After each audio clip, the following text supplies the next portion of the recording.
Being gay is hard. Obviously, there are a lot of things harder than liking men, but I'm not doing the fucking suffering Olympics here, alright? There are inherent struggles with going against the grain. And one of those struggles is having expectations thrust upon you by your family members who just assume you're straight. When are you having grandkids? When are you bringing home a nice girl? These people are more obsessed with the continuation of a bloodline than a purebred dog breeder, okay? So there I am, a new gay in the world of expectations. What do? I lie. I lied. I lied my ass off. I don't know. I'm just waiting for the right one, I guess. Ha ha ha ha ha. Eventually, my parents twisted my arm enough for me to admit that I was, in fact, homosexual. The weird part was that they were totally fine with me being gay, just not about me lying, which is weird.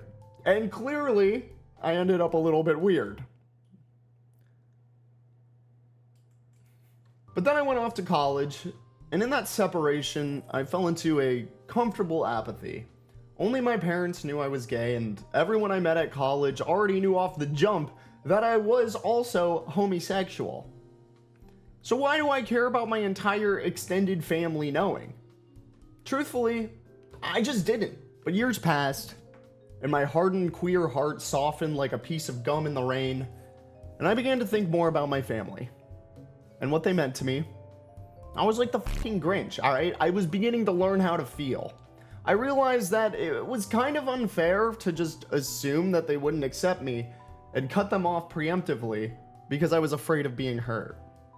Don't get me wrong, there was a lot of reasons to believe they wouldn't. My extended family is quite conservative, they're all Christians, then they've always been outspoken about how weird and unnatural feminine features on guys were. There was one Thanksgiving where my uncle made fun of my haircut because it went down to my shoulders, and he thought that that was too queer. He viewed it as queer, but he did not in fact know that I was the gay. Which brings me to this year. I'm 24 now, and in the 6 years since I left my home, I felt like the time was finally right. I was gonna do it. I was gonna come out to my family, because if they didn't accept me, fuck them. Who cares? I'm not gonna pretend to be someone I'm not for someone else's comfort. I started the drive to my grandmother's house Christmas Eve, thinking about everything that I would tell her. And more surprisingly, I found myself thinking about how I'd act if and when she didn't accept it. I was imagining storming out of her house, calmly telling her that she was dead to me, that she no longer had a grandson. I was just going through all the motions. I was literally making up a guy in my head and getting mad at that guy, and that guy was my grandma. I park, my partner's sitting next to me, and I knock on her door. My dad answers and leads me inside. I'm prepped. I'm ready. I'm ready for whatever comes at me. I am prepared for whatever happens when I step through that threshold.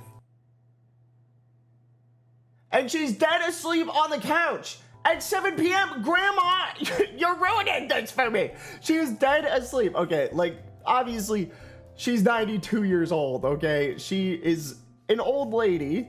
No wonder I just never even processed the fact that she might be asleep when I got there. So I'm like, oh my God, this is ruined. My plan is ruined. The cosmic irony of all of this stress climaxing to this. Are you kidding me? I was laughing my ass off internally. But then my dad gently shakes her awake and she realizes that I'm there and she gets up, coffee and cheesecake, whatever, you know, celebrate Christmas Eve. And I see my chance. Grandma, this is my boyfriend. I introduce him, steeling myself for the recourse. And what does she say?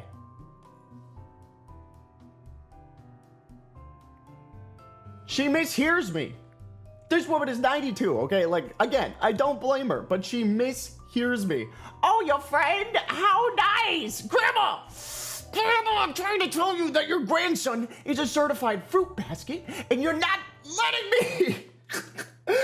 So, the second attempt immediately failed as well, because she completely misheard me.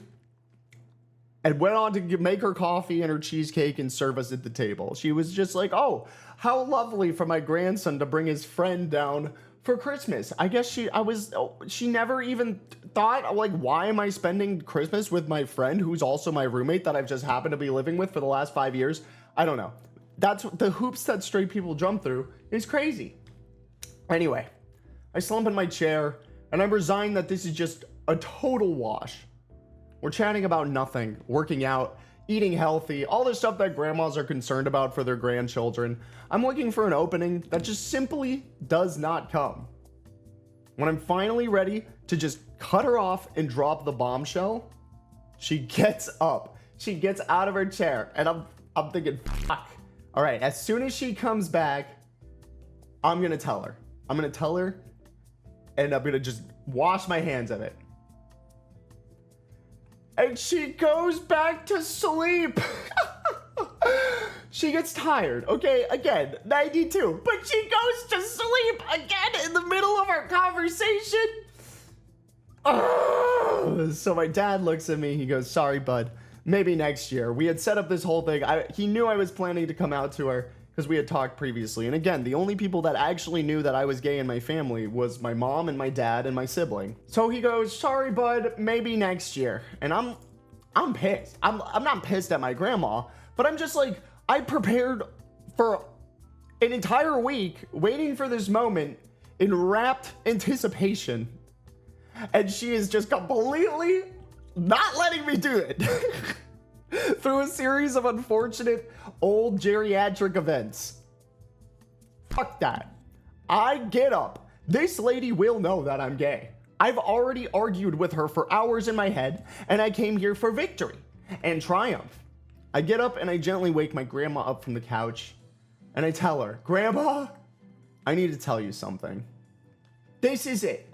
This is the moment of truth. This is like D-Day, and I just landed on the beach.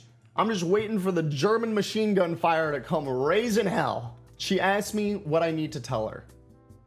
I say, Grandma, this is not just my friend. This is my boyfriend. We've been dating for 5 years. I let it all slough off my chest in a breathless tumble, and I cringe, waiting for her response. I'm prepared for it. I'm ready to be so upset at this woman for not accepting her own grandchild. I'm ready to get up and walk out of that house, out of her life, and never look back. And she says, oh, honey, that's completely fine. What matters is that you're happy. You have to be happy, you know?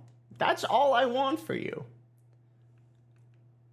And that's when I realized the people that I've learned to hate were made up entirely in my own mind. The people I was so wholly convinced would hate me were constructions of a false projection. I was gobsmacked. And I do not use the word gobsmacked lightly. She goes on. She says how I deserve to be happy. And then in a very typical old lady fashion, she starts going off about how I absolutely need to make sure I walk at least 1 mile every single day. I have to make sure, she tells me, make sure you walk at least 1 mile every single day. And I'm like, thank you, Grandma. I definitely will. And then she stops and she thinks for a moment. And she goes, unless someone's chasing you, then you run. Make sure you run.